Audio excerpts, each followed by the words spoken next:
Greetings and salutations to everybody out there in podcast land.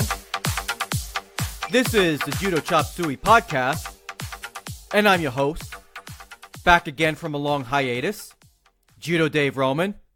What's going on, everybody? How you all doing? I know it's been quite a while since I've been behind this esteemed microphone. Well, it's not really esteemed, but you know what I mean. Just like the last time, I've been very busy with working weekends, and working late nights, so it's been quite a challenge for me to sit down and record an episode, but I have managed to do it for my wonderful listeners, each and every one of you. And I am not riding solo today. I am very pleased to announce, I've been teasing it for weeks, that my good friend and one of my favorite training partners, Judo Joe Kaiser, is joining me today. Yeah! Now, just a word of warning, I want you guys to know that this episode was not recorded at my home studio, or any studio for that matter. We had to make do with the location that we had, which was at Ybor City Jiu-Jitsu. So the audio quality is not quite where I want it to be, but this is the best I can manage. So, look, without any further ado, Mr. Joe Kaiser. Welcome back. Joe, welcome back to the Judo Suey podcast. How you doing today? Great. Thanks for having me. It's really great to have you back once again. It's been a long time. I've been teasing you coming back onto the podcast. There's a lot of things I want to catch up with. So why don't you tell the listeners, it's been, about 20 episodes or so? It's been a while. It's been a bit.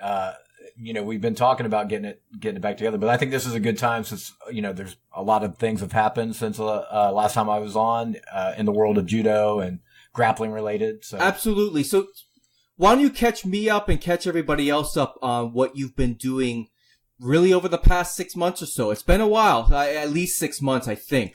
Yeah, a lot of the same, just really focused on developing the judo program here at Ybor City Jiu-Jitsu Club, where we're actually taping today. Yes, it's hot as hell, but we needed a place that was quiet, away from dogs and screaming kids, and this happens to be it, But I've been really focusing on here, on the curriculum here. Classes are going great, getting a lot more people.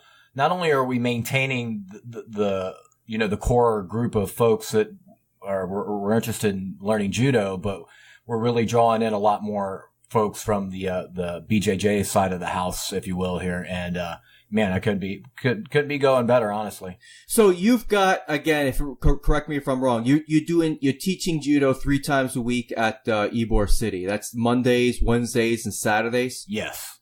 So how are you structuring those classes on those days?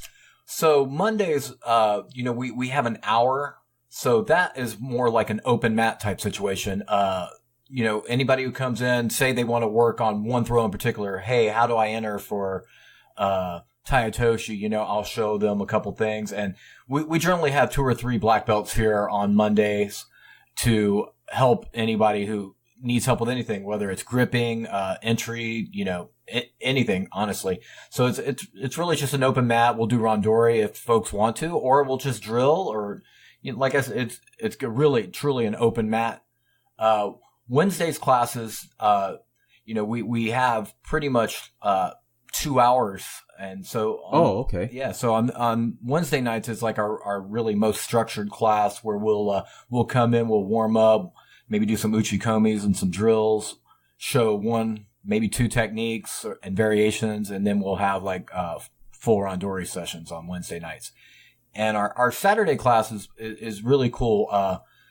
We title the classes No Gi Judo, right? So we're coming in here and, this is for all you judo guys, all you judokas who miss the old leg grabs.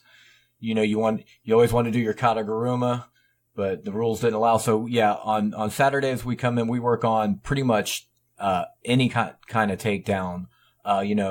Obviously I'm focused on judo style takedowns, but we get a lot of guys who wrestle, and even like MMA guys and even ex-pro fighters come in on Saturdays. And, so we kind of keep that class. It's not really an open mat, but it's open to interpretation. Usually I have a technique I like to show, or that we've been working on. A series is what I've really been doing. I'll spend 1 month on one throw, and then, we'll work on a another throw the next month, and then we'll work on combining those two throws, how to set one up using a combo or vice versa, But our Saturday class is really coming along great, and more people are getting interested in doing no-gi grappling. Yeah, I agree, and you can count me as one of those people who are more interested. And we've talked about this in private. I've mentioned this on the podcast as well, that I have gained a greater appreciation for no-gi over the past several months because I come as often as I can on the Saturday classes, and I found that it helps my judo tremendously. And I didn't believe that it would, but it certainly has. So, and you mentioned before, when we do the no-gi, like I know there are wrestlers that show up, and I tell them, if I remember to tell them, I say, hey, I want you to wrestle. If you see me sticking the leg out there and I'm vulnerable, go ahead and grab it. You do whatever you do, lift that leg up high, reap the other leg, whatever it is that you do what you do. And I found that it's going to help me, I think it's going to help me become a better, overall grappler. But because also I have aligned myself more with the Judo Black Belt Association, freestyle judo, that kind of thing. I think in preparation for training with those guys and such. Now they're not a bunch of leg divers, but certainly those are techniques that they do a lot more than what you'll see at your typical judo club. Yeah, absolutely. And that's one thing that I do love about the whole freestyle judo, curriculum. They're doing judo, right? Judo as it was meant to be, where, traditional judo, you could grab the leg. And absolutely. Like you say, judoka typically aren't a bunch of leg grabbers, but it should be on the table. It should be an option. I have conflicting feelings on the IJF rule set for competition and stuff about, I get that they don't want guys just grabbing legs. They want to see judo, but I also don't think that they should take half of the curriculum away, because it's there, it's legit. So when it comes to you teaching the other judo classes that are done in the gi, what do you have conflicts on what you should be teaching or how you should have your guys training and such? I mean, do you train for the IGF rules? I know you've got a bunch of people that do train, at least for masters level, tournaments, national tournaments, I would think, correct? Yeah. So what I like to do is whenever I'm showing a technique, I always like to show the traditional way it's done, right? No matter what I'm showing, uchimata, I'll show the traditional with the standard kumikata, entry and throw. And then I expand on that, especially since, like I say, most of my students are the ones that do compete are competing in BJJ tournaments, whether it's IBJJF or NAGA or some of the other grappling association tournaments. And so I want them to be able to use what they're learning in those tournaments. So I absolutely allow leg grabs and maybe techniques that would not be legal in a IJF or a judo tournament. But, and I also I'll cater the throw, my interpretation of the throw to lend itself to benefit them in a BJJ situation, whereas maybe in a judo situation it wouldn't be effective. So to further expand on that, traditionally when judoka throw uchimata, they're really rolling through the throw, to make sure for the upon, right? So they want to roll right across their opponent, right? In a BJJ tournament, that's not going to benefit them at all. As a matter of fact, it's really the opposite. It's going to hurt them. They're going to score points for the throw. They're going to get the 2 points for the throw, but the other their opponent's just going to end up on top. Right. If they roll through, the other opponent's just going to turn. They're going to be in side control. You got 2 points for executing the throw. They're going to get the 4 points for side control, or 3 points, however the scoring works in the BJJ tournament. So when I show an uchimata, I'm showing it more, whereas Torei, you're going to land on top and not roll through. And you're going to get your points for the throw and for, like side control. So it can end up being a 6-point swing for a BJJ competitor.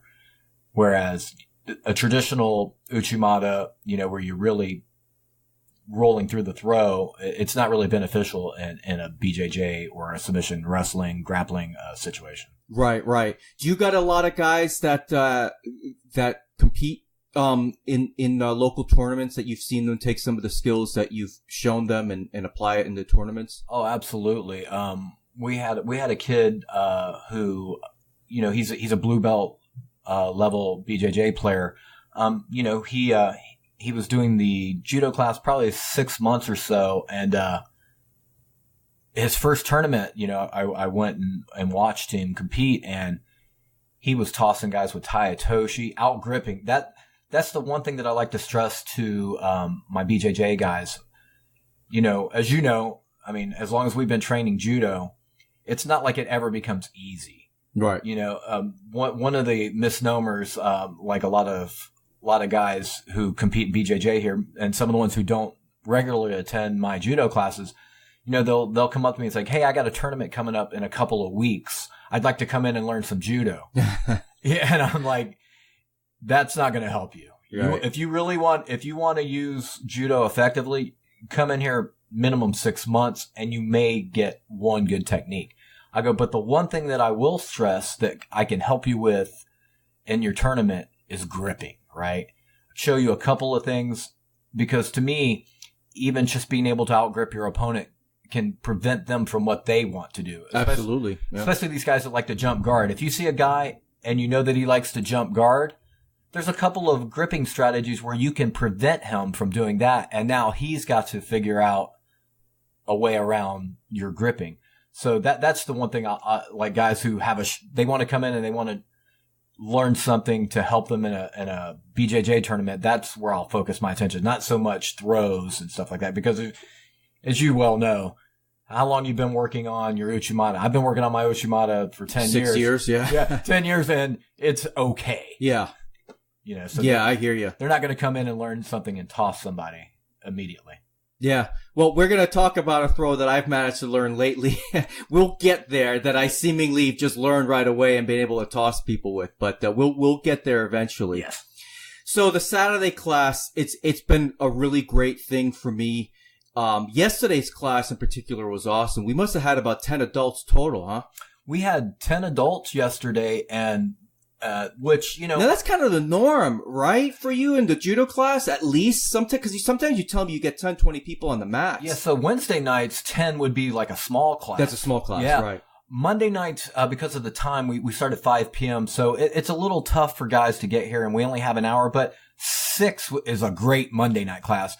And that's also good because that being that open mat, it really it's almost like if we have 6 people, 3 might be black belts. So it's almost like everybody has a black belt to work with. Right. And it's perfect. It's almost, I don't want to encourage people not to come, but 6 is like the perfect Monday night class. Any bigger than that, it might lose its effectiveness. I see. Yeah. But for a Saturday class, man, 10 people and 5 black belts. Yeah. Yesterday, half the class was black belts. Yeah. Let's see. Me, you, Josh Rafferty, Victor, and Matt. Yeah. And 2 brown belts. Yeah. As well.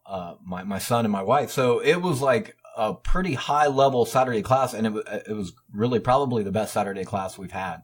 Yeah. Yesterday, we're recording this on Sunday. Yesterday was a lot of fun. And I gotta tell you, I came away from yesterday, cause we did no gi and then we did gi, and it was just so much fun. It was really the most fun I've had doing judo in a very long time. As sad as it is to say, it's been the most fun. And in particular, I doubt they're listening to this, but Victor and Matt, Victor I've done randori with years ago, and he was always a little stiff because he had the issue with his hip, but boy, did he move really smoothly yesterday. He was a lot of fun to do judo with. And And Matt, I've never gone with Matt before. And, you know, when you do randori with somebody you've never done randori with, I always try and take it light because you never know what the guy is going to do. So I almost prepare myself that, all right, first, before we gripped up, I said, look, I'm going to say, let's go light, but I really mean, let's go light. I'm not, because most of the time when people say, hey, let's go light, that usually means you go light and I'll throw. Yeah, it's usually what that means. Yeah, but that means, hey, please be my uke yeah, so I can try out my techniques. Yeah. But, you know, I kind of told Matt, you know, I'm tired. I really just wanted to go light because part of me was a little bit nervous. You know, he's a big guy. So I was like, gosh, I don't know if he's going to, you know, hurt me or whatever. Man, that was the most fun doing randori. If I were to rank top 10 randori ever, that was one of them. And you've probably done a lot of training with Matt, previously. I know he comes to the class a lot. So that was a lot of fun. I mean, is that how he is all the time? And yeah, he's one of the best, training partners that I have. Absolutely. He's one of those guys that he adjusts to his training partner's level, right? So if an experienced player comes in here and wants to go, I'm not going to go hard, and Matt can go hard with you. If you're a yellow belt, a green belt who, you know, wants to work on technique and work on moving around, he goes at your level. And he's a great training partner. He will take falls. Yeah. If you come in on a good technique, he will take the fall. The funny thing is yesterday is the first time he's ever been to the no-gi class. Oh, okay. I've been trying to get him in here. I'm like, man, he's like, well, I've never did no-gi. I'm like, just come in. You'll enjoy it. And man, did he look good. Yeah. I'm hoping that he felt the same way about it and that he'll be here, from Saturdays now on. Cause, I watched him go on with one of our white belts and, our white belt, who has wrestled and he also takes the BJJ, classes here. So he's got some grappling experience. Yeah. And his judo's really come along. But, I watched him and Matt doing randori and no-gi and, man, Matt hit like a beautiful Uchimata to Tayatoshi combination, and then he hit a beautiful Ouchi to Kouchi without the gi, and it was like, it looked like his gi judo. Yeah, yeah. And I even talked to him afterwards, and he's such a humble guy. I'm like, man, your no-gi looks really good. He's like, oh, I just got lucky on this. I'm like, no. Those were good techniques for you, and your first time ever doing this. And the thing is, when I was doing randori with Matt and Victor, it reminded me of what the times that I've done Brazilian Jiu-Jitsu, you know, guys that are really skilled, you know, blue belt and up and stuff, guys that really know, that get how to flow and move and practice and leave the ego off the mat. And that's what that was for me yesterday. And it's been a long, when we do a randori or when I go with Steph or Joe, it's the same as well. But when it comes to people I don't really know, usually I'm like, all right, well, here it goes. We're bulls in china shops, you know, just pushing each other around. That's what it is for me at a lot of clubs. And, you know, as I'm getting more fit and healthier and losing a lot of weight, I'm also just not nearly as strong. So, I mean, last week I weighed myself, I was 147 pounds here. I mean, I haven't, you know, when you look at my podcast, cover art, I'm 167 in that picture. So it's a 20-pound difference. So I've lost, even Victor noticed right away how much weight I've lost. Cause last time I saw him, I was 165 and that was like 6 months ago. Wow. But I'm noticing I'm easy to move, you know, somebody that really wants to just stiff arm me and shake me around. Like, it's not hard for them. Right. It's no harder for them to do that than it is for me taking some 110-pound teenager and yanking him around, which I don't do things like that. Right. But that's how it is. And, but those guys, it was like I was doing what I see high-level jiu-jitsu guys do when they practice. It felt like that on my feet. It's like a flow roll, yeah. Well, like a flow roll, except standing. Standing, right. We're coming in, we're moving around, you know, we're getting angles of attacks and we're throwing, you're taking the fall, nobody's spinning out, nobody's doing anything stupid. that's what it was. It was ego-free randori. It's been a lot. I don't see enough of that in judo. Yeah. And I think those guys, obviously they're both, both of those guys have been doing judo since, they were young kids, and they're, not to date them, but, they're elder statesmen on the mats. But, so they've been doing it a long time. But I think one of the things that really benefits them is most of the time that they're doing randori in our classes, they're going with yellow belts, white belts, green belts. Yeah. And so you can't just go out there and, like you say, ragdoll some, I have quite a few female students, right? Yeah.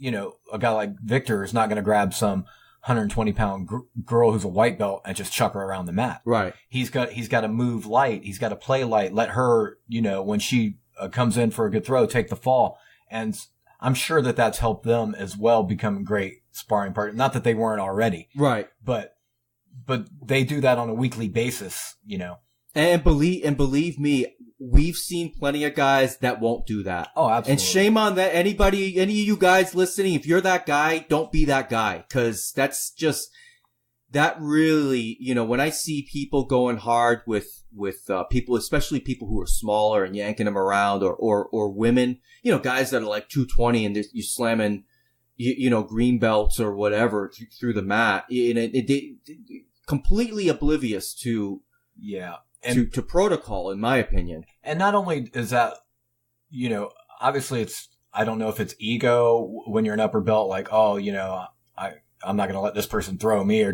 but what it really does, in my opinion, is it discourages people from getting back on the mat. Right. Because judo is frustrating enough as it is, right? I mean, how many times have you worked on a throw and then you go out in randori against somebody and they're stronger or bigger than you, more experienced, and you're coming in, you felt like you were coming in good, and they're just countering or stiffing you out, and it makes you think, man, I'm just never going to get this throw, and you give up on it, and you go back to your favorite technique or something else you're already comfortable doing.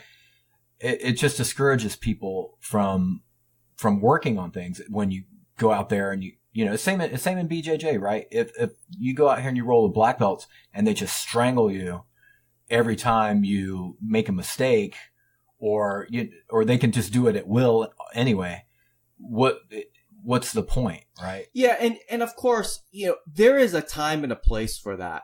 But not every single randori session has to be simulated shiai. Exactly. It doesn't have to be that way. And I think, it seems like, at least here anyway, people kind of figured out, what's the proper pace. Now, I don't know about the jiu-jitsu guys that come in. I don't know if they go for gold.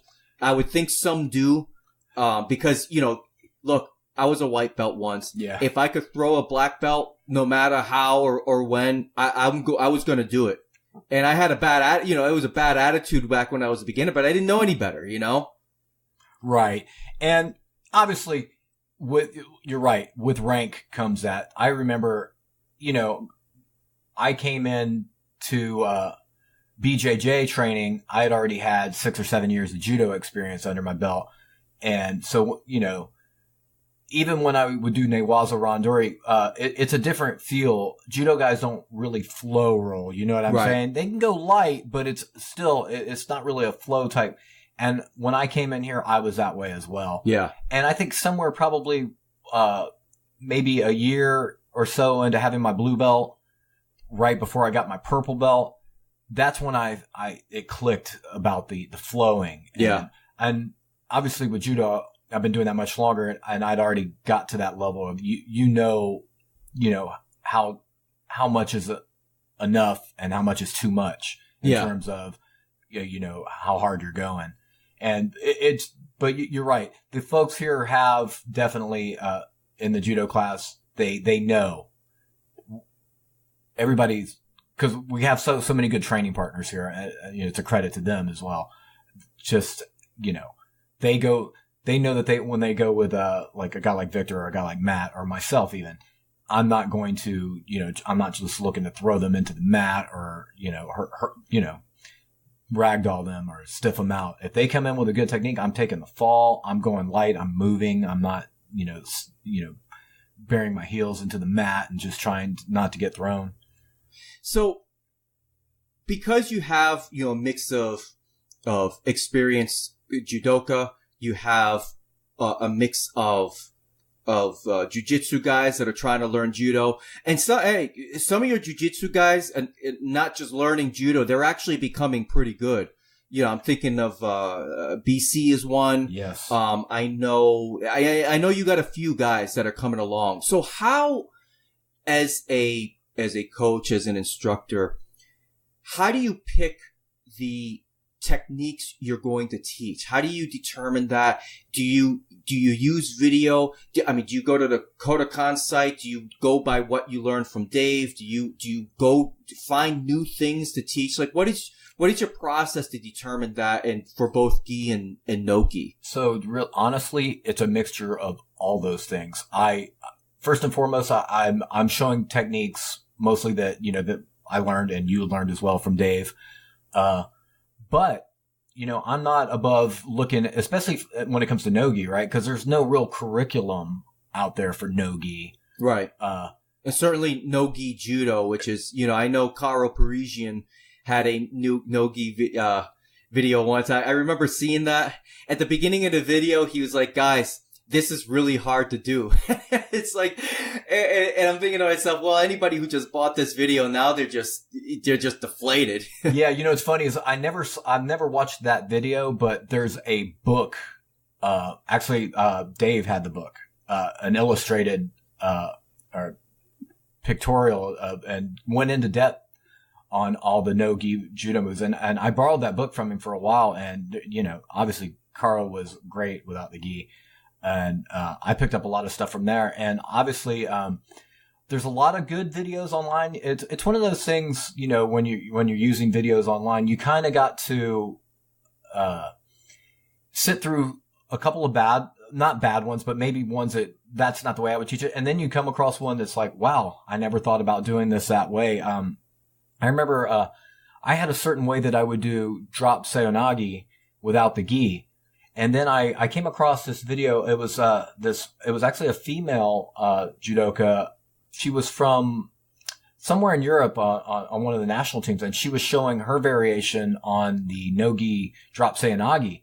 It was just really a different grip, the way she went into it. And I taught that on one of my Saturday classes, and it was so effective and so good. One of the things, especially like I said with BJJ competitors and drop seonagi in particular, there's always that added risk of getting your back taken and getting choked out, right, when you do that. And it's even a factor in judo, but we know you got to really get deep in between their legs when you drop. But it was just the way that she set it up and her grip. And I showed that. And it was just some random video that I found scouring YouTube, and it was a great video. And obviously Travis and Jimmy have some great no-gi judo takedown video instructionals out there on YouTube, and I've used some of those as well. And also, like you mentioned a guy earlier who trains for Josh Rafferty, a former pro MMA fighter, and he trains. Yeah, he was in the UFC, correct? Yeah, UFC, Bellator, and some other orgs. And he's trained all over the country with some of the top guys like Eric Paulson and Cesar Gracie out at their academy. And he actually trains Dave Bautista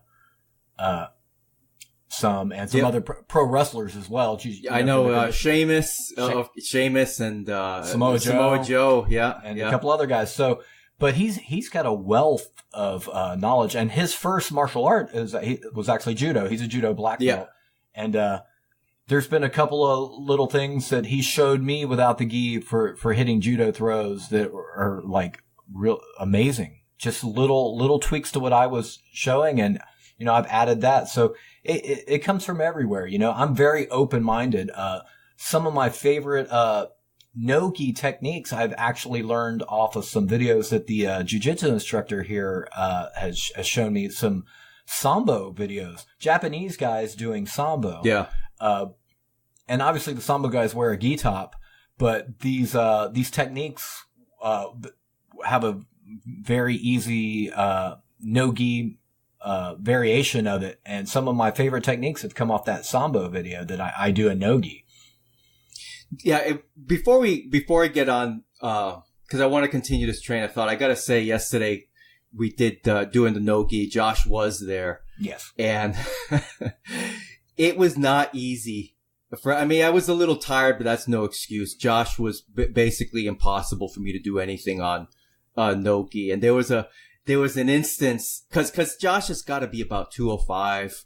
He's got a good 50 pounds on me. He's a big dude, but I got his leg and I was going to go in for my ouchi.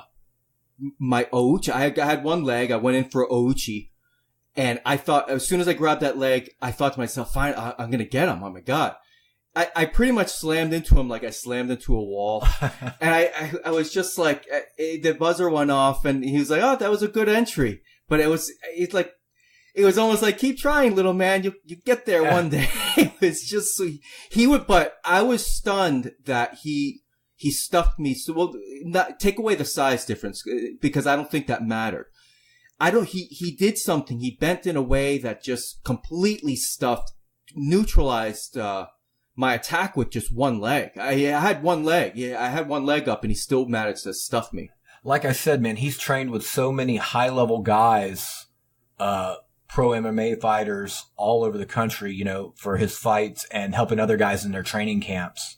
I know he's trained with like, Tim Crater, who was a fighter in the UFC as well. And just tons of guys. He's very good friends with Rich Franklin.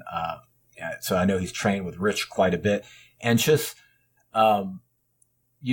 combining the wrestling, the submission grappling, the judo, the jiu-jitsu, he's probably seen all of it. He's actually showed me some cool stuff, MMA variations on judo techniques and how he's used them in MMA fights, like, using the cage for kazushi on an ouchi takedown. Right. And an uchimata off the cage where you got the underhook and the guys using the cage to wall walk and the way you can turn out and throw a nice uchimata, just stuff like that I would never think of, not being an MMA fighter, but just, brilliant moves. And like I said, a wealth of experience. And yeah, I had that same thing, man, when I'm doing like no gripping. Like no-gi gripping, that's something, coming from a judo background and even BJJ, that's one of my, I'm not going to call it, an issue, but it's one of those things where when we get reliant on the gi, obviously if you compete in the gi and that's all you do, then yeah, gi grips are always going to be there, right? Right. But if you're one of these guys that wants to do no-gi, or if you have aspiring to compete in MMA or even self-defense, right? The gi, you're not always going to have something to grab onto. Right. So learning how to grip without the gi on is very important, but something that I had zero experience with. I never wrestled, only judo. So some of the techniques that he showed me for getting grips and, setting up grips in no gi has been invaluable. So. And I gotta say, like, I talked about this before in previous episodes. Doing no-gi judo, you can't stiff arm without these. So now everything you're doing is based on movement.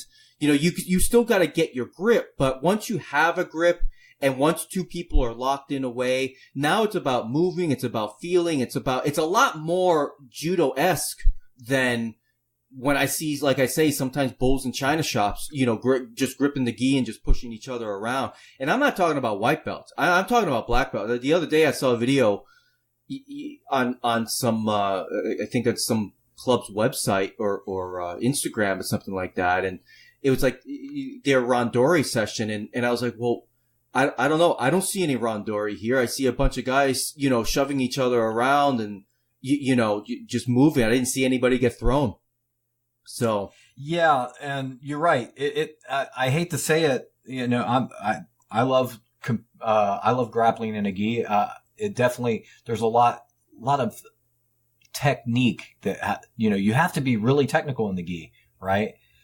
There's a lot of more, setting somebody up and without the gi, it strips all that away. I'm not saying that, I think where being a bigger guy and strength maybe play a little more factor without the gi, right?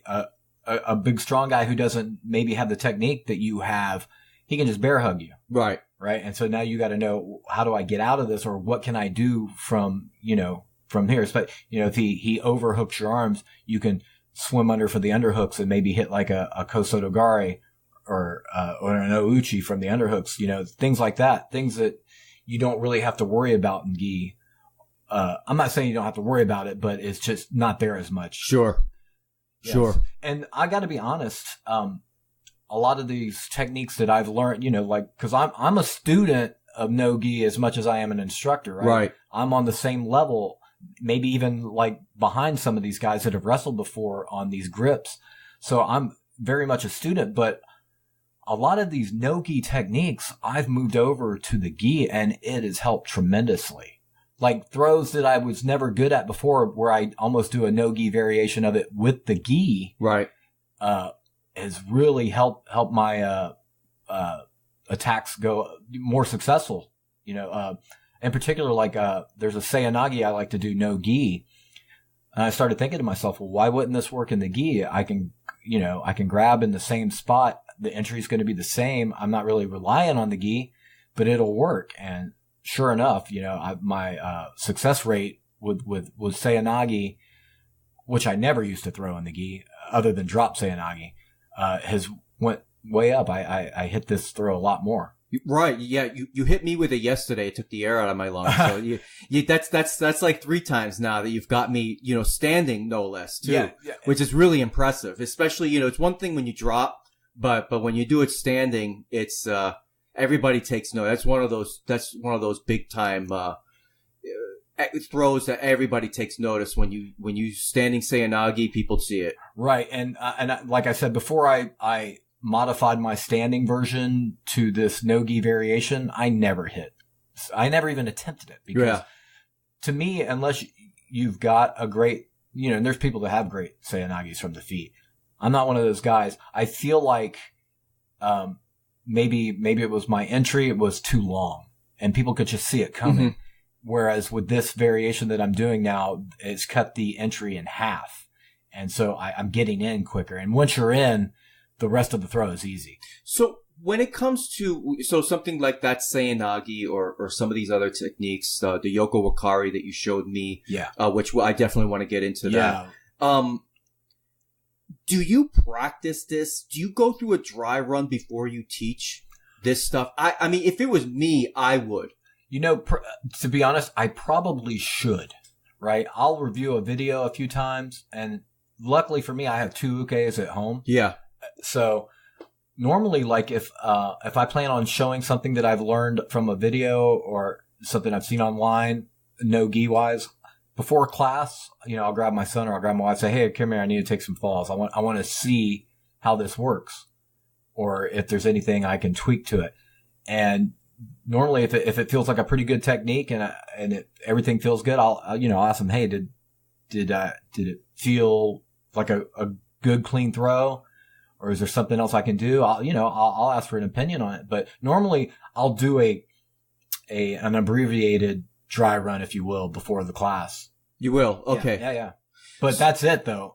It's not like I've spent a week working on it before I get here. So how you showed me a little bit, probably about a month ago, only a month, Yoko Wakare. Yeah. No-gi. Mm-hmm. No-gi version of Yoko Wakare. You had shown this to me about 7-8 months prior. And at the time I was like, that's kind of interesting. I don't know if it's for me.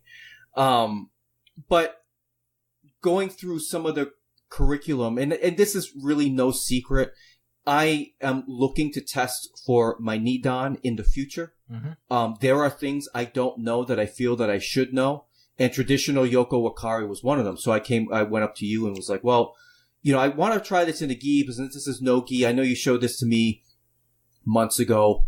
Why don't you show me the Yoko Wakare? Where did you learn that? Who taught that to you? Or did you learn that from Sensei YouTube or something like that? I believe I saw, So I originally had taught it in the gi here, not the traditional version, but like a modified version that I had seen on a YouTube video, right? So I showed it in the gi, and it was very effective.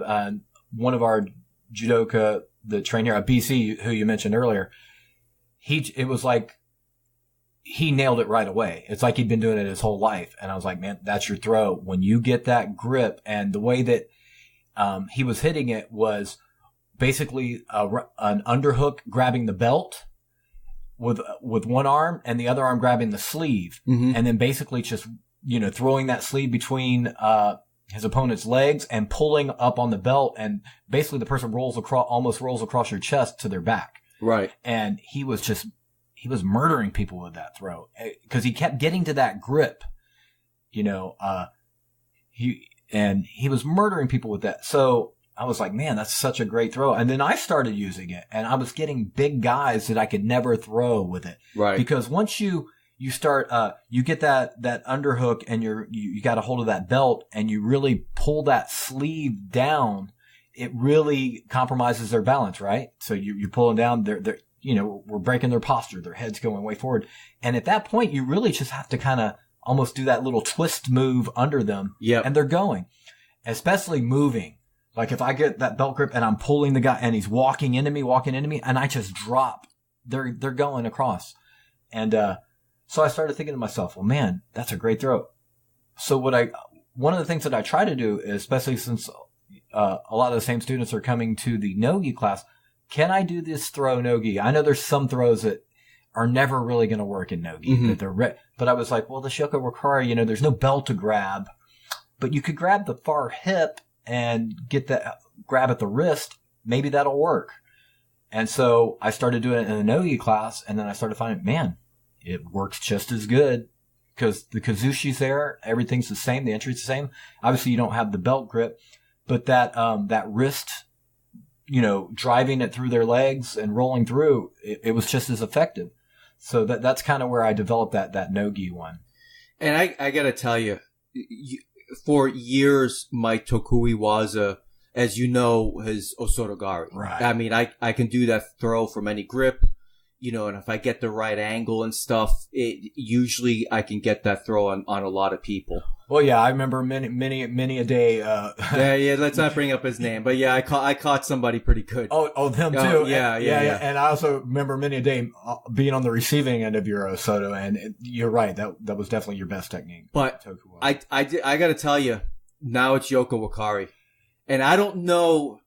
I have never, because I brought this up about a month, the last episode, or the episode prior, talked about Yoko Wakare, because I talked about a no-gi. Oh, this kind of fun little throw that I'm doing, that kind of thing. But I can't believe, I've maybe practiced this, if you include the actual, the nage waza of the throw and maybe some of the uchikomi, I've maybe done it 50 times, tops, in practice. And now I'm catching people left and right. And this is this has become my best throw. 50 times, and now it's become my best throw. And the shocking thing is to me is that I've already done this throw on various people in about 6 different variations of it with 6 different grips. I have that uregarami grip. I have the around the back grip. Yeah. Yesterday, I threw Matt with it. I mean, yeah, we were going light, but I didn't take his hand off the lapel. I just grabbed his hand and grabbed underneath his right around his bicep and just twisted under. I created a little bit of space. I just dove right under. I didn't pop it off the lapel. It's just really incredible how,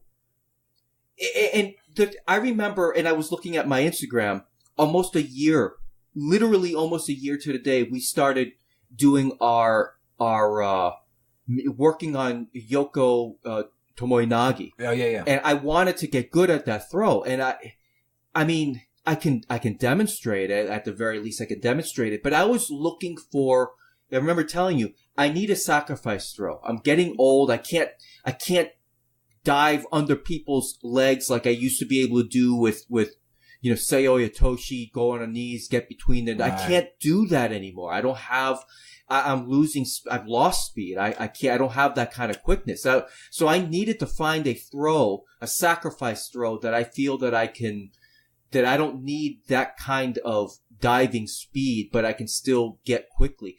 I thought Yoko Tomoe-nage was going to be that throw. But for me, it's Yoko Wakare. Yeah. It's so quick. It's so efficient. And it's effective. It's so effective. Like I said, I showed that to BC and it immediately became, like I said, it looked like, oh, he's been doing this for years. But literally, the day I showed it to him, he was just nailing people with it left and right, me included. I'm like, yeah, I showed him a technique for him to beat me up with. But, it's funny. I got him with it too yesterday. Yeah. I didn't know that was one of his techniques too. I remember teasing him like, man, you're getting beat with your own technique. That's fun. I didn't know that. That's funny. But that goes to show how effective it really is. And I remember last Saturday when you hit me with it twice, and you didn't even realize you were doing it off that udegarami, that key lock grip.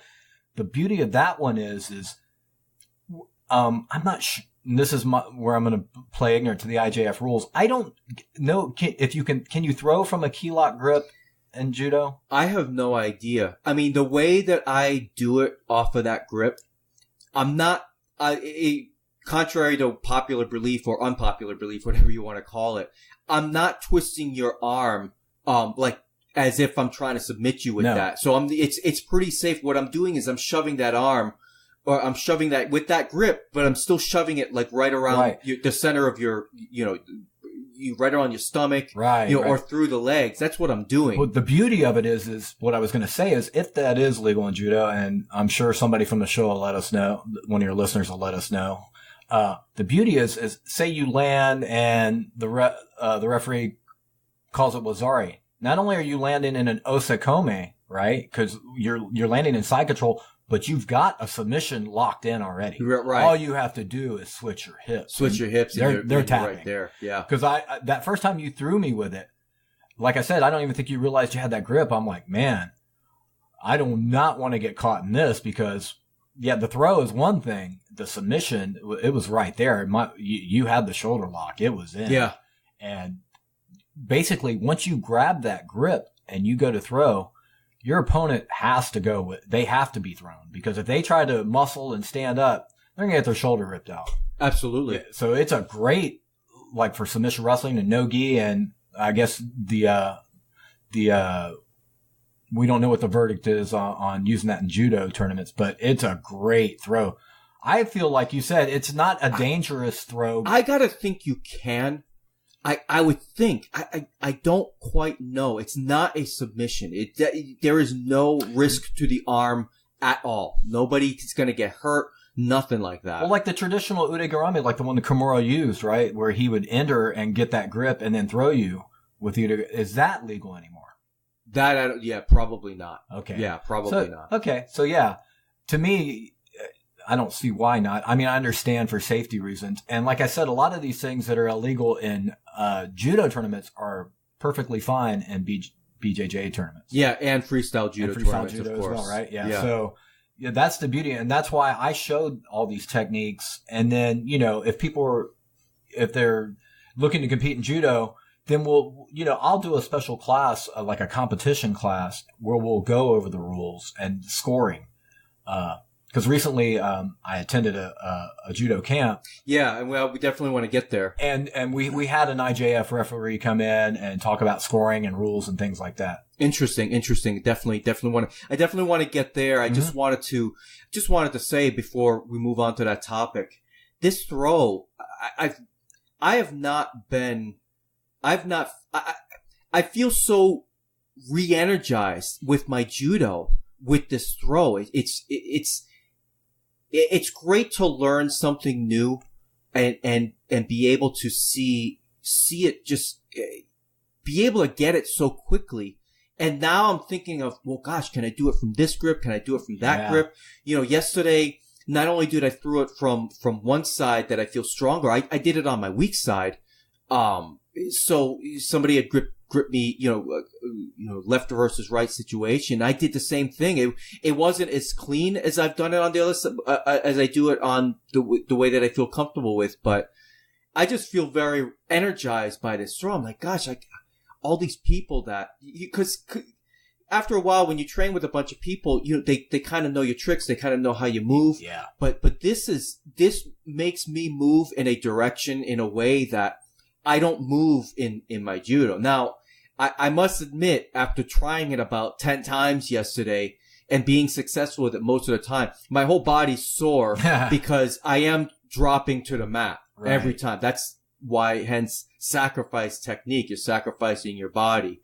And in your you momentarily sacrifice position in order to gain an advantage. And it does work, but yeah, dropping all those drops to the ground, and on top of being thrown just in randori and things like that, I don't know how, do you get sore, like, do you feel sore today from yesterday? Not really. No? Not really, but, yeah, I am. I'm sore. Surprised because I had to ice my knees and everything. I took a week off. I was on vacation last weekend. Other than doing some hiking, I didn't do any training. I did pick up a little bit of an injury when I was in Mexico, so that's kind of limited my training a bit as well. But I'm getting back to where I think I can train like full bore now. So let's get to Mexico. Sure. Tell me about what this. So this was a training camp. Yeah, so it was called a Judo Veterans Camp. It was actually put together by Victor, who trains here at the club. He is from Mexico originally, and so he set up the camp in Mexico in Playa del Carmen, and but people were invited from all over. So we actually had 2 Olympians at the camp. We had Sabrina Filsmoser, who. Oh, she was there. Oh yeah, she came to the camp. I didn't know that. All right. Yeah, who competes for Austria, and we had none other than Travis Stevens. I don't know that I need to tell everybody who he is, but the silver medalist from the U.S. National team at 81 kilo, and he actually ran the camp. So it was his camp. Yeah, well, it was. So the camp was supposed to be geared towards veterans, but there were a lot of 18, 20-year-olds from the Mexican national team that Victor had invited along as well. And it was a mixture of, older judoka and like young, up-and-coming young kids who were pretty good judokas. So this camp, you flew out to, I'm guessing you flew to the Cancun airport, and you took a boat over the Playa del Carmen. 'Cause that's how it was for me when I went on the cruise. Actually, we flew into Cancun and we drove down to Playa. You can drive to Playa. Okay, yeah. I didn't know that. Okay, yeah. That's interesting. So this camp was how many days? It was, let's see, the camp I believe was 5 days, 6 days maybe. Really? Yeah. Wow. Yeah. Was this your first training camp?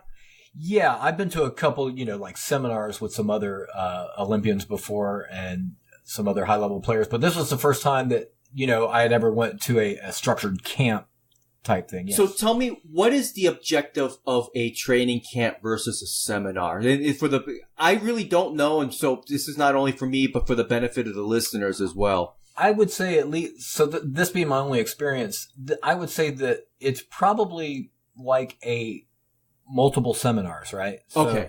So, one day we're learning, gripping techniques from which Travis showed us some gripping strategies and techniques. And then one day it might be, mental preparation. Okay. Like and some just general strategies in competing in a tournament. Like, he showed us, how he moves on the mat to set up a match even. Like, all the circling around and movement, there's purpose to that. And where you want your opponent when you grip and where you want his back and where you want to be. And some stuff stuff I've never really thought about. It was very interesting. Interesting. So what was, so you were there 5 days? Yes. So you had an opportunity to train with some of the Mexican nationals. So were there veterans? Were the veterans there? Were they primarily from this side of the world? Primarily Mexican, American, or were there some others? I know you mentioned Sabrina. there were some others as well outside of the this side of the world. Yeah, primarily kids and even some of the veteran competitors were from Mexico. One of the gentlemen who I believe is the coach of some of the national team players that were there, he lives in Mexico, but I believe he was a Cuban national. Okay. Yeah. So, but yeah, primarily Mexican players and quite a few females as well.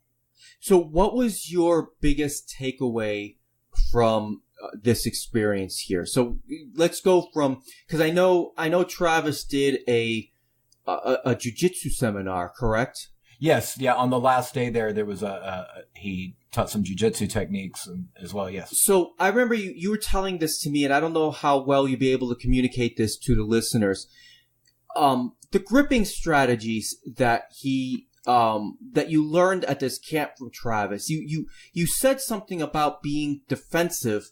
Or something along those lines, and it was an approach that I have never heard before. But I think and you don't even see this kind of stuff really at, let's say Superstar Judo or something. It was very. Why don't you go ahead and explain that? Yeah. So the way that he taught us, and he said basically that all of his teammates, Kayla, Marty, and Jimmy, obviously, they all employ this strategy. Now they all may have different techniques and different strengths and weaknesses in their game. Obviously, Travis, one of his strengths at least is his waza.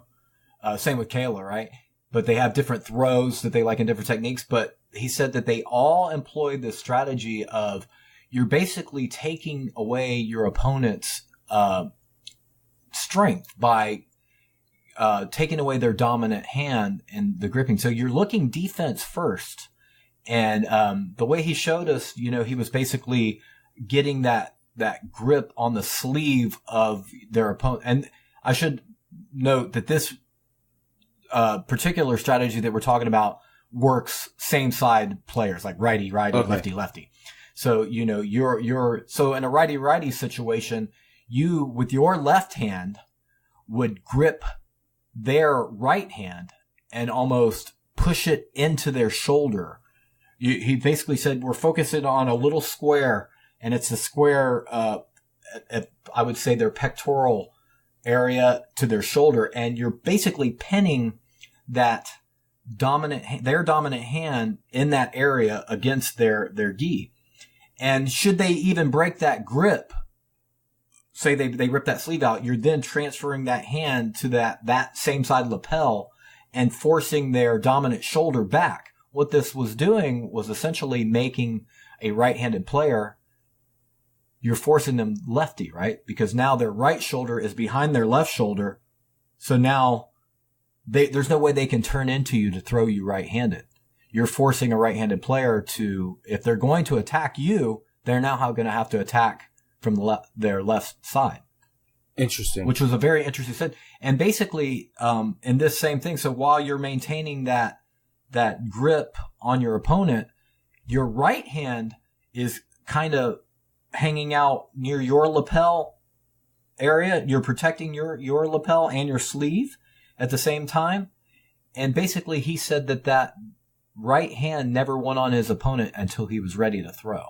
Interesting. Yeah. And so that's something that, it's a completely different way or even just a different strategy that I'm used to, but I've been working on it, and I've been teaching some of those gripping strategies that he showed us at that camp. So that's like the main thing that I brought away from it. Interesting. Yeah, that's fascinating, because we've talked about this before. A lot of times seminars, I've been to a few, and there's usually one thing I take away from there, but a lot of times seminars are just for the person who's just to show off what they can do, A lot of times, it's kind of cool to be in the same room with them, but a lot of times it's just. Well, it's one of those things, right? So obviously, if you go into a Kosei Inui seminar, if you're an Uchimata guy, that's the seminar for you. Yeah. So hey, man, I'm going to learn. But if you're a Tayatoshi guy and you're going to the Kosei, it's not going to be much of a benefit, because he's they're obviously going to show what they're good at, right? Right. If you go to, for BJJ folks, if you're going to a Marcelo Garcia, seminar, if you like to play butterfly guard, well, then that's the seminar for you. But if you one of these guys that like to play like lasso guard or something, probably not the seminar for you. Yeah. Right. So you're right. So you usually, if you're going to attend a seminar, I suggest, that this person's game and what they like to do. And if it matches some of the things that you like to do, then by all means, we recently had, Nick Gregoriadis here, do a BJJ seminar. And to be honest, I had never really attended a BJJ seminar, but I wanted to come to this one. And some of the stuff that he showed was so good. And I picked up on it. It was one of those things where I don't think no matter what your game was, the stuff that he showed was going to help you. Right. And so, I'm like you, I'm a little leery. I've attended judo seminars in the past where the guy maybe had a great standing seoinage. Well, that wasn't one of my strengths. And basically the whole seminar revolved around that throw. Yeah. And it's cool. Which is cool. Yeah. But it just didn't do much for my game, So you had an opportunity to also do jiu-jitsu in Mexico at this veterans camp with Travis. What was that like? What did he show there? Did you have an opportunity to do randori or even roll with Travis? So I did not do randori with Travis. I definitely had the opportunity. But honestly, all the younger kids there, I could see that they all wanted to line up and they wanted a chance to do randori with Travis. And I felt like, I don't want to steal an opportunity from some young kid to get in a train with an Olympian. Yeah. You know what I mean? As much as I wanted to do stand up, with him, it was more fun for me to watch these kids really get a chance to, and the cool thing about like we were talking about earlier, 18, 20-year-old kids, it was their gold medal match. They were bringing all they had to try to throw the Olympian. Yeah. But didn't work out too good for them, as you might imagine. Yeah, definitely not. But, I did get a chance to roll with Travis. You did? The Jiu-Jitsu seminar, yeah. Wow, okay. And, he's pretty much a beast on the ground yet. And, cause he trains with John Donaher, from the Renzo Gracie Academy up in New York. And, Donaher, for you guys that are familiar, they're called the Donaher Death Squad. Cause they have so many high level guys, especially on the no-gi circuit. These are guys that are, very leg attack oriented. So a lot of, heel hooks and foot locks and ankle locks and knee bars and stuff like that. And you could see that Travis, training with those killers every day. You could see that that's part of his game as well. So he's a judo guy with a great game off his back. He didn't appear to have any weaknesses, in terms of, his waza, that's for sure. Yeah, I can't imagine that he would. Somebody at his level, I can't even imagine. I've never been on the mat with anybody that high a level, of a competitor. So that's really interesting. And it's my understanding you actually did a tournament out there. Is that true, or did I misunderstand? Yeah. So on the Sunday, everybody who was involved with the camp, that we put a little tournament together, and it was a lot of fun. Like I said, we had an IJF referee there to referee the tournament for us, and it was great. The camp was, like I said, it was touted as a veterans camp, but there were so many young competitors too. I was hoping, so I did the tournament for fun. I'm not much of a competitor these days, but I thought it would be fun. I get to go out here and train, do some with the older guys, cause there were some older judoka. Well, that didn't happen. They put me in it. I guess it was probably more because of my size. They put me in, I was competing against like 18, 20-year-old kids that were competing in the national team. And boy, did I get my butt handed to me on the mat. Right. And it wasn't even so much from a technique standpoint. I felt like my technique was as good as theirs. I mean, they definitely had good techniques. We were similar in size. Yeah. But the speed, man, the speed of those youngsters, man, they got it. The second they got their kumikata on me, they were in. They were so fast coming in, I didn't even have a chance to react. Yeah, I can only imagine the only people that can that can compete with if you're in your 40s, I can only imagine that the only way you could compete with somebody who is very skilled and in their 20s if you're both heavyweights. And even at heavyweights, they're still pretty fast. Certainly at a national level they're fast, but international level they're really fast. I think of the fellow from Georgia, Tushishvili. That guy just dropped Toshi like a 66 kilo player. Yeah, he moves like a lightweight. But yeah, it's extremely. I give you credit for going out there against 20-year-olds. It must have been a lot of fun and a great experience. But I would have to think it shows your age. It's a tough reminder. Oh, it's just yeah, and speed is like the first thing that goes, right? It's our technique as we get older gets better. Yeah, our movement. We're smarter with our movement because we can't move as fast anymore. And, even getting older, your strength goes a little bit, but, I still feel as strong as I have in the past on the mat. But the speed, you really get a glimpse of how far you've lost, how much you've lost in that department. I mean, when I started judo at 31, I still had the speed of a 25, 26-year-old young man. And then it probably wasn't till I hit 33, I started noticing just a very, very slight drop off. And we were talking about, fractions of a second. But now it's like we're talking a full 2 seconds and a lot of, it's just not the same. I have to, that's really where the sacrifice techniques come in the Yoko Wakare and things like that, because I feel that that's going to give me the advantage that I just don't have physically anymore with speed and such. Yeah. And my game is really tailored around that now. Cause, like a lot of my training partners here, we have the older guys, the black belts and stuff where, our speeds are comparable. Their techniques are probably a little better, but I can play my normal game. But when I'm going to get some of these youngsters, no matter how much strength and technique I have on them, they can still get me with their speed. Yeah. And so it's really changed my game, where, like you said, like having good sacrifice techniques is a good thing, especially like in the no-gi, like some of our wrestlers, they dive on that single leg. I've got a couple of nice counters off the single leg.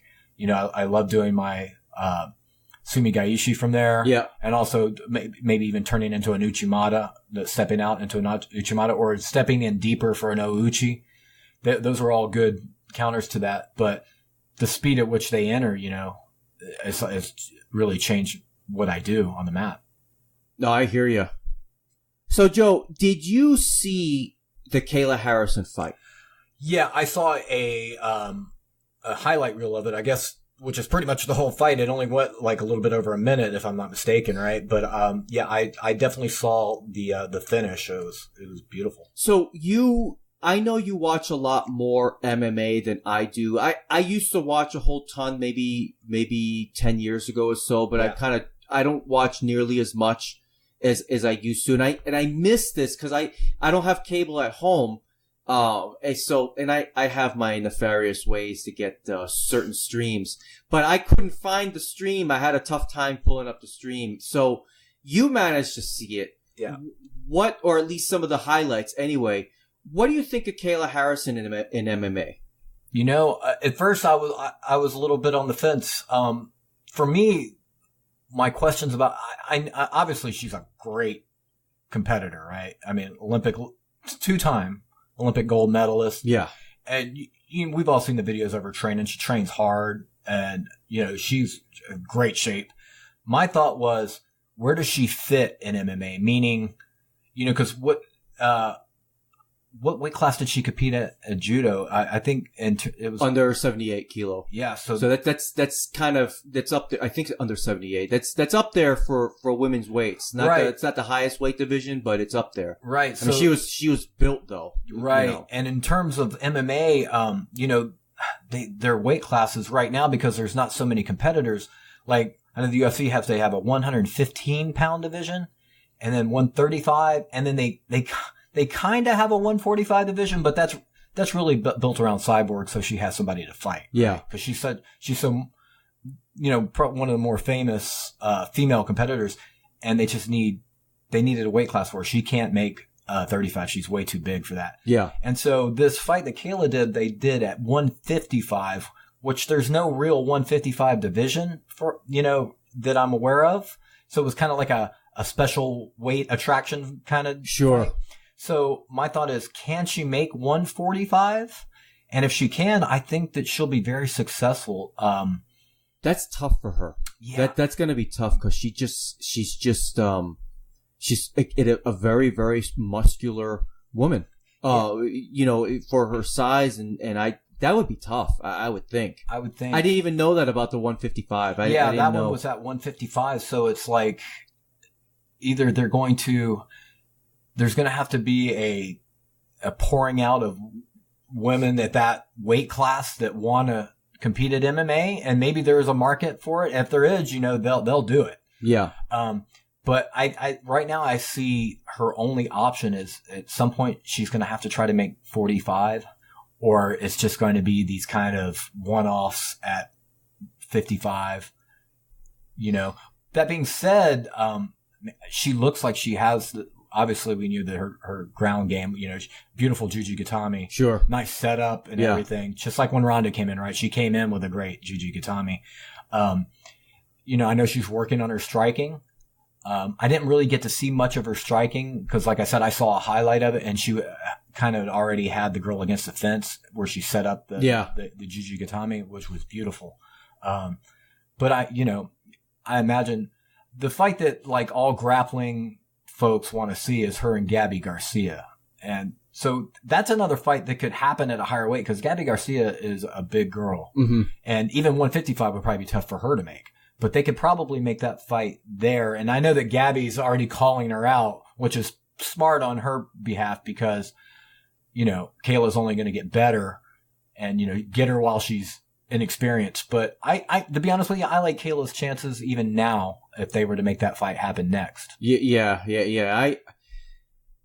I think what I saw, I thought Kayla looked a lot better than I expected her to look. I don't even know what I expected. I always thought for as great as Ronda was in the UFC, and she just recently was inducted into the UFC Hall of Fame, so congratulations to her. Ronda's striking, and look, I don't know enough about striking in MMA to even really comment. I just know what looks right and doesn't look right, and I never really thought Ronda's striking looked right.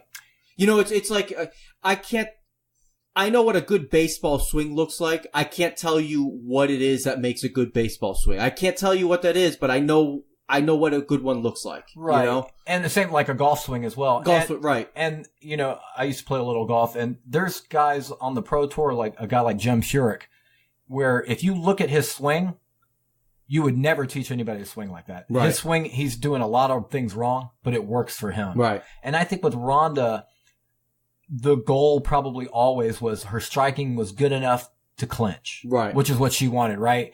But then she ran into Holly Holm, who was a striker first. Yeah.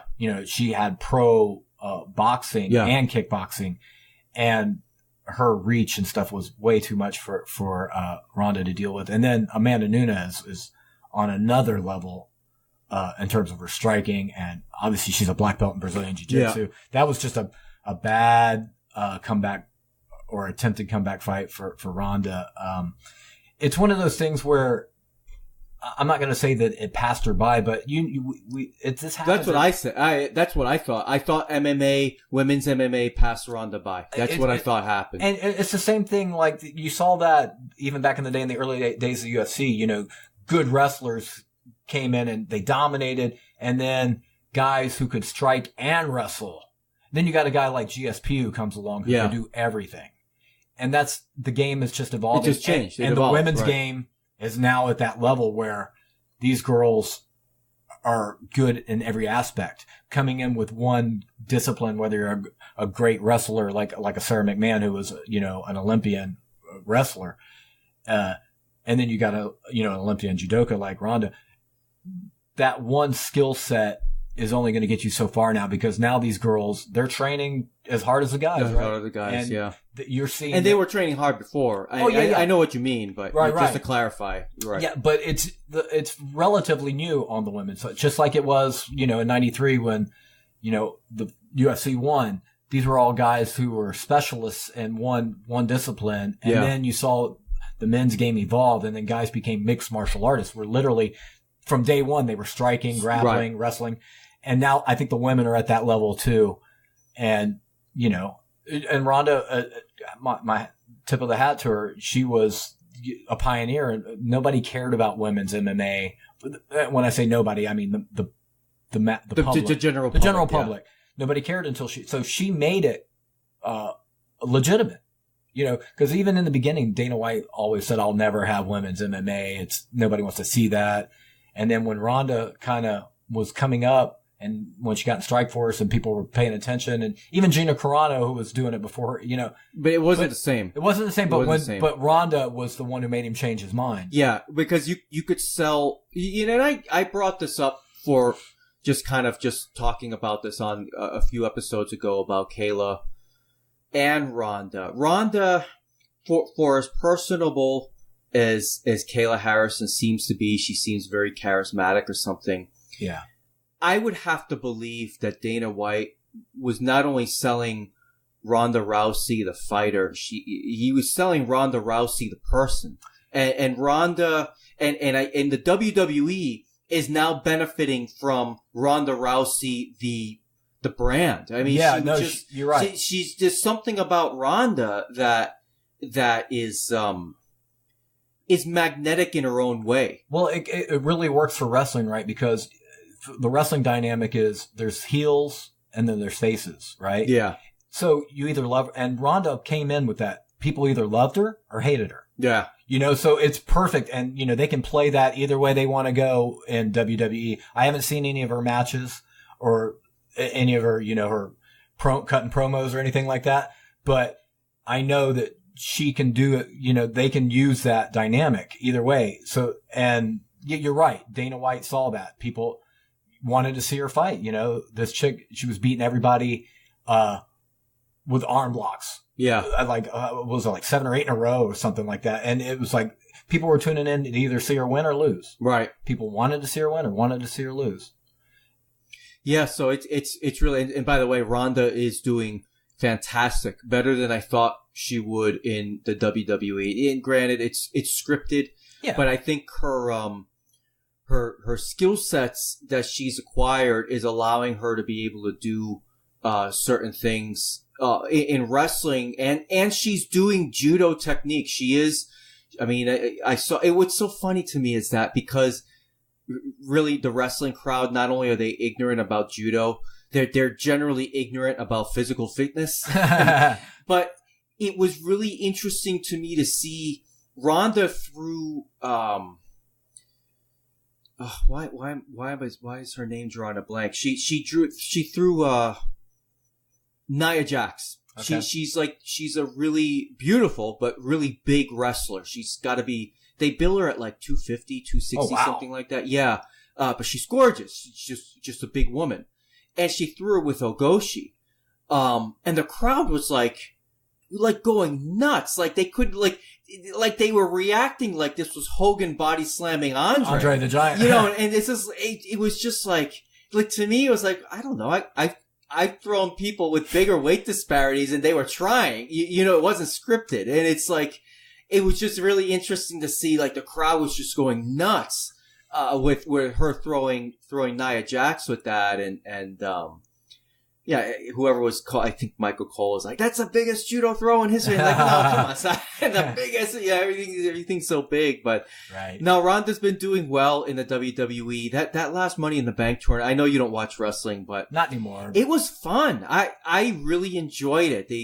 There was a couple of things that went on. I'm not going to get into it here, but I enjoyed that pay-per-view. Ronda was certainly the highlight. It was the at least a highlight in my opinion. It was her first singles match. And a really good screw job finish with Alexa Bliss cashing in her Money in the Bank, and she pinned Nia Jax. She got the belt. I thought it was setting up for Ronda to beat Nia Jax for the title. I thought it was setting up that way. The WWE, they had a nice swerve. Right. Maybe the internet wrestling dorks out there, they saw that swerve coming a mile away. I was like, hey, this is great. Just sitting back as just a casual fan, enjoying what I was seeing, and it was a lot of fun. Well, I'm glad that she's really, found another avenue. Yeah. And the way I look at it is like you said, most of these, maybe a lot of the WWE fans maybe are not, the physically fit crowd, but you know what? There might be somebody in the crowd that says, "Man, this judo looks fun. Judo stuff looks fun." Yeah, maybe I should go try it. Yeah. If it gets 10 people into judo, maybe they tell 10 people. And so whatever brings people to judo and grappling in general, I'm all for it. Yeah, they'll go to Brazilian Jiu-Jitsu. That's what they'll do. BJJ, basically just judo. Yeah, they'll go to Jiu-Jitsu because judo generally speaking, tends to shoot itself in the foot when it comes to marketing and taking advantage of what's right there in front of you. They just fail to capitalize where, and I've talked about that. I don't know if you've been listening to my episodes the past several times. I've talked about Google Trends. It's interesting to see in English speaking countries, which is, relatively speaking, the minority. But you still, United States, Australia, the UK, Canada, you see trends of Brazilian Jiu-Jitsu's popularity just growing. Yeah. And judo's going the other way. Yeah. And like you said, that's primarily in the English-speaking countries. I would like to see that even out. But yeah, definitely. What I would really like to see, because like here at our club, I know maybe our club's an anomaly, but trying to encourage students from both that don't cross train. I try to get people judoka who come here for the judo. Hey, come to a jiu-jitsu class. Yeah. It'll help your waza. You'll pick up something. I guarantee you. And vice versa, BJJ students like, hey, you're competing in these tournaments. If you want an advantage, get a stand-up advantage. You and the other guy, you're both purple belts, but you're both white belts on the feet. Why not make yourself a green belt or a brown belt on the feet? And now you control where the fight goes. It's just an advantage. Absolutely. Completely agree. Well, Joe, I think we should be wrapping things up here. We're both drenched in sweat. It's the Florida heat, and it's probably pouring outside. I heard some thunder. So I know we both got to get home to our families, but I appreciate you coming on the podcast once again. I keep saying it every time you're on here. I got to get you on here more often. One day I'll have a proper studio where I can block out all the sound for my family and my dog, and we can do this in the comfort of an air-conditioned room. But this worked out well for us. I think the acoustics work out. I'll hear it when I play it back, and I might have to do some massaging of the audio here, but I appreciate your time. Where can people get more of you on social media? Best place, well, if you're on Facebook, which I know most people are, if you want to look up our group, it's Ybor City Judo for Jiu-Jitsu, and also the Jiu-Jitsu Club itself, Ybor City Jiu-Jitsu Club, are both on the Facebook groups. And on Instagram, you can catch me at jkaiser, Kiser 71. And yeah, that's it. Probably about it. Probably you got a Twitter too, right? Yeah, I do.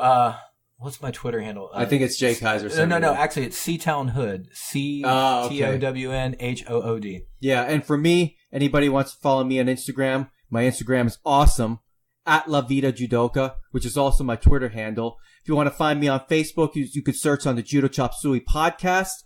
And if you're brave enough, you want to friend request me, go right ahead. Just search for David Roman, and I'm sure you'll be able to figure out who I am. I kind of look like the same guy that's on the podcast cover art. So Joe, thanks a lot, and we'll definitely be training soon. Yes. All right, take care. Os. Oppan Gangnam Style. Gangnam Style.